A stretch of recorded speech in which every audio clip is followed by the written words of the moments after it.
네, 부동산 빙하기가 이어지고 있습니다. 정부가 규제를 잇따라 완화하고 있지만 시장에 몰아치는 한파는 여전히 매섭습니다.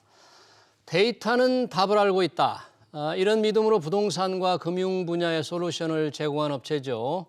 김기원 리치고 대표 모시고 빅데이터는 지금 부동산 시장이 어떤 상황이라고 얘기하는지 들어보겠습니다. 대표님 어서 오십시오. 네, 반갑습니다. 안녕하세요. 반갑습니다. 네, 자, 이 빅데이터로 부동산 시장을 분석하고 네. 평가하고 대책도 생각한다. 네. 그러면 지금 집값 하락이 계속되고 있는데 네. 이 빅데이터가 말하는 지금 네. 부동산 시장의 현주소 네. 어디쯤에 있다고 빅데이터가 얘기합니까? 현재 시점은 이제 먼저 이제 그 전에 이해를 좀 하셔야 될 게 뭐냐면 네.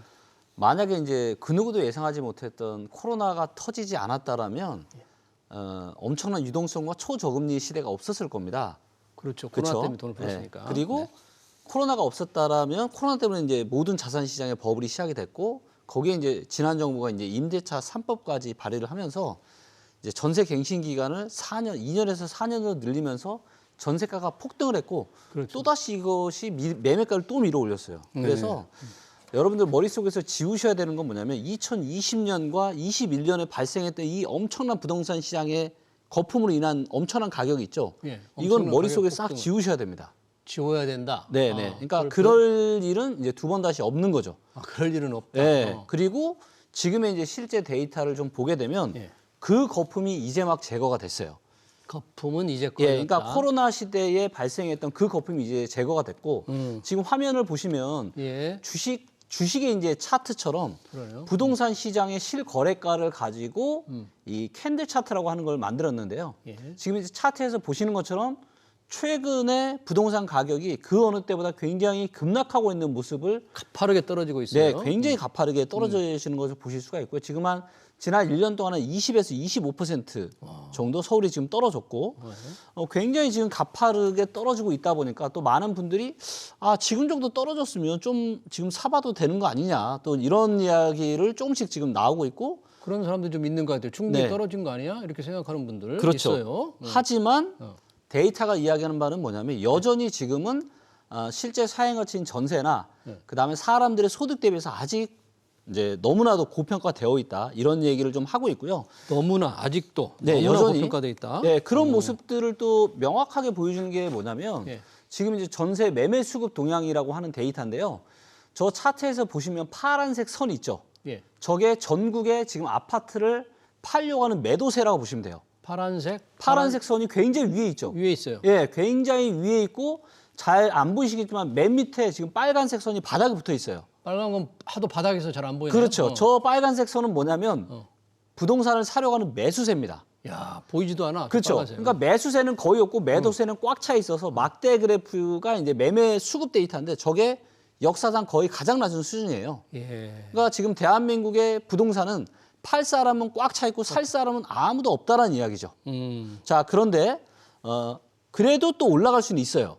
자, 그런데 지금은 아직 부동산 시장의 저점을 논하기에는 아직도 멀었다라고 데이터가 강력하게 이야기하고 있는 바는 뭐냐면 뭐예요? 요 다음 데이터인 전세 수급 데이터입니다. 전세. 전세. 예, 그러니까 지금 나왔어요. 자, 전세는 투자 목적이 1도 없잖아요. 그렇죠. 그건 그렇죠? 실수요자들이죠. 다. 전세는 전부 다 실수요입니다. 예. 그래서 실수요인 전세 가격이 올라간다는 얘기는 실제 수요가 그만큼 뒤를 받쳐주는 거예요. 예. 그런데 만약에 실수요인 전세 가격이 떨어진다는 건 무슨 의미일까요? 예. 전세 가격이 약세를 보인다는 거죠. 그렇죠. 그리고 전세 시장이 약세를 보이는 한 매매 시장의 강세는 절대 없습니다. 그러면 지금 전세 시장이 그렇게 아주 최약세 상황이라 그런 얘기예요? 그렇죠. 현재? 근데 지금 이제 저 차트에서 보여주는 게 뭐냐면 저게 이제 전세 수급 데이터를 전국적으로 보여주는 건데요. 예. 저 파란색 선이 굉장히 위로 치솟고 있는데 파란색. 저거는 뭐냐면 공급이에요. 전세 공급. 전세 내놓을 사람. 그렇죠. 내놓을 그다음에 빨간색 선은 뭐냐면 전세 수요입니다. 전세. 그러니까 전세를 찾는 사람은 매우 작고 예. 전세를 내놓는 공급은 많다 보니까 전세 수급이 언제보다 더 안 좋냐면요. 2008년 금융위기가 가장 심각하던 국면보다 전세 수급이 지금 더 안 좋아요. 2008년 금융위기 때보다 안 좋아요. 예, 전세 금융위기가 수급 상황이? 가장 심각하던 11월 2008년 11월 달보다 지금이 더 안 좋거든요. 근데 지금은 무슨 위기 상황이 아니잖아요. 그렇죠. 그만큼 지금은 뭐냐면 실수요가 지금 완전히 꺾였다라는 겁니다. 그렇기 때문에 실수요가 뒤를 받쳐주지 못한 부동산 시장은 아무리 정부에서 부양 정책을 펼치거나 하더라도 이거를 다시 대세 상승으로 돌리기까지는 너무 힘들다는 얘기죠. 아, 그러니까 이 전세 수급 동향을 보니까 지금 네. 집값 하락이 얼마나 심각하고 앞으로 얼마나 더 떨어질지를 금방 전세값을 이 동을 보면 알 수 맞습니다. 있겠네요. 그래서 만약에 우리 시청자분들께서 아니 언제 이거 내 집 마련에 대한 고민을 좀 적극적으로 조금 해봐도 될까? 그렇죠. 이거의 첫 번째 관문은 뭐냐면요. 예. 이 전세 수급이 다시 상승으로 돌아서야 돼요. 아, 그래서 전세 네, 수요가. 그래서 전세 수급 데이터가 한 100에서 130 이상 안정적으로 올라왔을 때 그때서야 우리는 다른 데이터들을 좀 보면서 부동산 시장의 상승을 좀 가늠해 볼 수 있을 것 같습니다. 그러면 네. 지금 이 데이터로만 보면 지금의 집값 하락이 충분히 떨어지기는커녕 네. 계속 더 떨어질 거라 더 그런 걸 떨어진다는 얘기하는 거예요. 거예요? 그러니까 말도 못하게 생겼던 코로나 버블이 그 버블만 이제 꺼진 상태고 그 버블만. 지금부터 이제 빠지는 게 진짜 빠지는 거죠. 그래서 다양한 데이터들로 봤을 때는 뭐 이거는 지역마다 좀 다르긴 한데 대체적으로 지역에 따라서 작게는 15에서 예. 많게는 한 30% 정도는 더 떨어져야 본질적인 가치 대비해서 매력적인 수준까지 오게 될 거다라고 이야기합니다. 지금보다 최대 30%면 이미 떨어진 것까지 포함하면 굉장히 많이 떨어지는 건데. 예, 맞습니다. 그렇죠? 굉장히 많이 떨어지는 거죠. 떨어져야 될 거다. 그래야 매력적인 이 네. 가격대가 될 거라는데. 그렇죠. 그러면 이 빅데이터가 반등 시점이라든지 뭐 네. 가능성이라든지 언제쯤일 거다 그런 건 좀 예고하는 건 없습니까? 그런 것들을 예고하는 데이터가 사실 여러 가지가 있는데요. 예. 일단 우리 시청자분들이 좀 데이터가 어려울 수 있으니까 네. 제가 이제 중요한 데이터 하나 소개를 좀 드리면 주택 구매력 지수라고 하는 데이터가 있습니다. 주택 구매력 지수. 예. 여기에는 우리가 집값에 대한 아주 중요한 데이터 세 가지가 들어가 있는데요. 첫 번째는 주택 가격이 들어가고요. 예. 두 번째는 사람들의 소득이 들어가고요. 예. 세 번째는 주택담보대출 금리가 들어갑니다. 그래서 우리가 대부분은 집은 너무나도 큰 자산이기 때문에 예. 내가 대출을 껴서 집을 사잖아요. 그렇죠. 그래서 집값이 낮고 내 소득이 괜찮고 주택담보대출 금리가 싸면 주택 구매력 지수가 2014, 15년처럼 저렇게 초록색 불로 굉장히 강하게 들어옵니다. 그러니까 저런 시기에는 내가 대출을 끌어다 집을 사는 게 부담스럽지 않은 거예요. 예. 즉 집을 대출 끌어다 살만한 사람들이 아주 많다라는 것을 의미합니다. 저 녹색은 녹색이 저 위에 있고 진할수록요. 예. 근데 지금은 빨간불이 들어왔고 가장 밑에 있죠. 그러네요. 즉 지금 대출을 끌어다가 지금 이자 부담을 감당할 수 있는 사람이 저 데이터가 공개된 2004년 이후로 역사상 가장 낮은 수준이다라는 거예요. 거의 지금 대출 끌어다 집을 살 수 있는 예. 그래서 이자를 납입할 수 있는 여력이 되는 사람이 없다. 거의 없다. 네. 그래서 지금의 부동산 시장은 아무리 정부가 지금의 이렇게 보시면 돼요. 너무나도 급락의 모습을 보이고 있기 때문에 이거를 조금 덜 떨어지게 정부에서 막고 있는 정도지 덜 떨어지게 덜 떨어지게 이게 다시 상승으로 돌아간다라는 건 이거는 완전 어불성설이에요. 네. 그래서 지금은 다양한 데이터에 근거해서 봤을 때 예. 사람들의 호주머니 사정이나 소득 대비나 또 실제 사용 가치인 전세 대비해서 너무 아직도 여전히 고평가된 수준이기 때문에 조금 더 인내심을 가지고 예. 우리가 시장 상황을 좀 볼 필요가 있을 것 같고요. 예. 또 다음 데이터가 뭐냐? 아까 이제 제가 전세 이자 시장이 돌아서는 거를 우리가 확인하면 전세를 봐야 된다고 말씀드렸잖아요. 그렇죠. 예.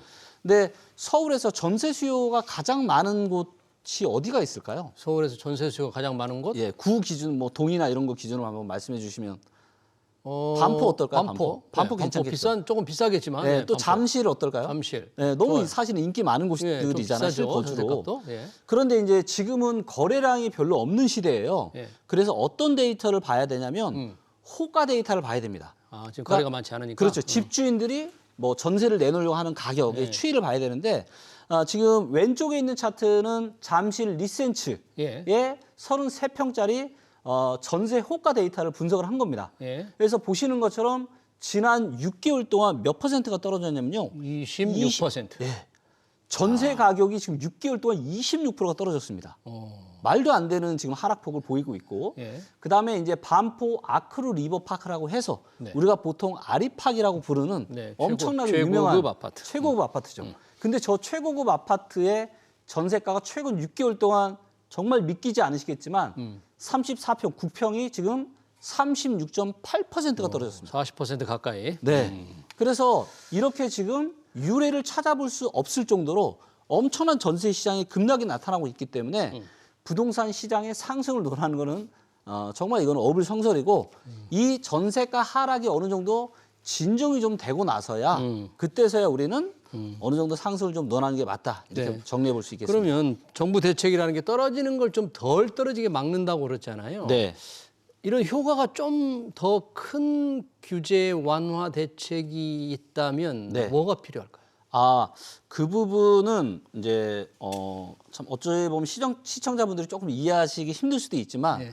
결국은 부동산 시장의 대세를 이렇게 바꾸려면은 어떤 사람들이 진입을 할 수 있어야 되냐면 네. 조금 우리가 다주택자라고 부르는 다주택자. 예, 부동산 좀 고수, 실전 투자 고수분들이 들어올 수 있는 여건이 돼야 돼요. 근데 아직은 이제 그런 여건이 만들어진 상황은 아니고요. 그래서 조금 더 다주택자들이 내가 뭔가 메리트를 가지고 부동산을 다시 사봐도 되겠다라고 할 만한 그런 정책들이 좀 더 나와야 되지 않을까. 그리고 실제로 과거에 정부의 이런 부동산 시장이 안 좋아졌을 때 부동산 시장을 부양하기 위한 그런 정책들의 추이들을 보게 되면 굉장히 이제 강력한 정책들이 나오곤 했었습니다. 지금 금리 인상이 현재 계속되고 있는데 올해 중에 미 연준이나 우리 한국은행도 금리 인상이 멈춘다는 거 아니에요? 네. 금리 인상이 멈추면 조금 시장 어떤 반등 이런 데 조금 좋은 영향이 되지 않을까요? 그리고 이게 한 두 가지를 말씀드리고 싶은데요. 일단 첫 번째는 금리 인상이 실물 경제까지 영향을 미치기까지는 시간이 좀 걸립니다. 그래서 보통 한 6개월에서 1년 정도의 시간이 걸리는 거고 그러다 보니까 우리가 언제부터 기준금리를 최근에 인상을 하기 시작했냐면 예. 2021년 8월 달부터 금리 인상을 시작을 했어요. 근데 이게 부동산 시장에 악영향을 미치기까지는 2022년 초반 한 여름 정도부터 이게 본격적으로 시작이 됐거든요. 그러니까 네. 한 6개월에서 1년 정도가 걸리는 거죠. 네. 그렇기 때문에 기준금리를 멈춘다 하더라도 여전히 지금은 우리가 워낙 초저금리에 살았었기 때문에 예. 이러한 부분들이 어떤 부동산 시장에 긍정적인 영향을 미치기는 좀 힘들 거라고 또 보이고 있고요. 예. 네. 알겠습니다. 네, 부동산 시장, 이 빅데이터로 본 부동산 시장의 현주소 잘 들었습니다. 지금까지 김기원 리치고 대표였습니다. 대표님 고맙습니다. 네, 감사합니다. 네.